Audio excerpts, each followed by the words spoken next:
Hello. So, as I record this is Saturday evening, around 5:10 as I'm recording this. I'm in the Dog Lane building to heat up some of the non-alcoholic mulled wine for our Christmas on the road.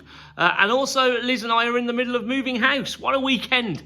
But also, tomorrow, we have a family gathering in the morning here at Riverside Inn, a bit of a children's party, which is really great.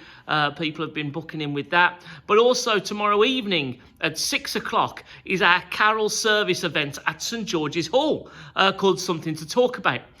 Where we're going to be singing some carols, playing some games, hearing some great talks and hearing the gospel. And we'd love you to be thinking not only to come yourself, but actually thinking, who can I bring with me? Who can I invite?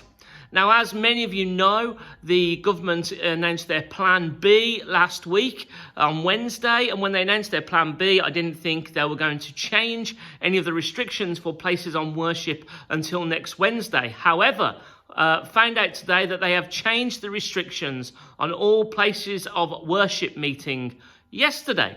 So, here are the guidelines for all places of worship.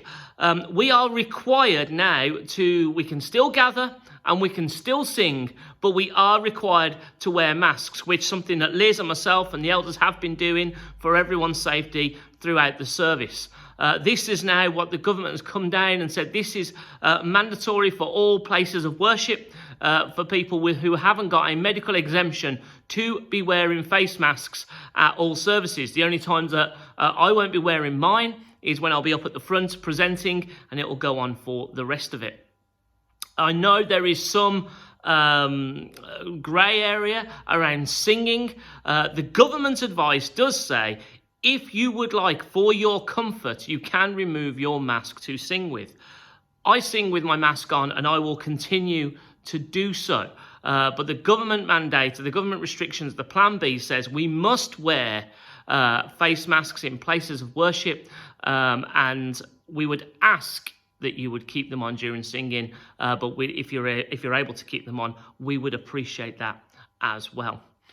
So there we go. So as of tomorrow onwards, all of our gatherings here at the Dog Lane building or at St George's Hall, it will be wearing masks for all people unless there is a medical exemption.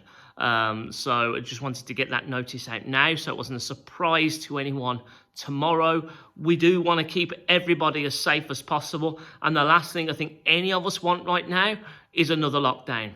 And if wearing a mask means it can prevent us from going to another lockdown, if wearing a mask means it can prevent more infection, if wearing a mask means less people suffer with this virus, then I'll do it every day. I'll be a bit uncomfortable for everyone else's safety and protection and to keep our Christmas alive.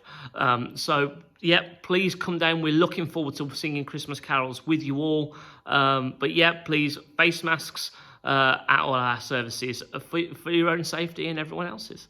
But, yeah, stay safe. Look after yourselves. Look after each other. And I'm really looking forward to seeing you either tomorrow morning with the families or at 6 o'clock in St George's Hall tomorrow for our Christmas carol event. I am so excited about just getting to share that with you and think, who could you bring? Who could you invite?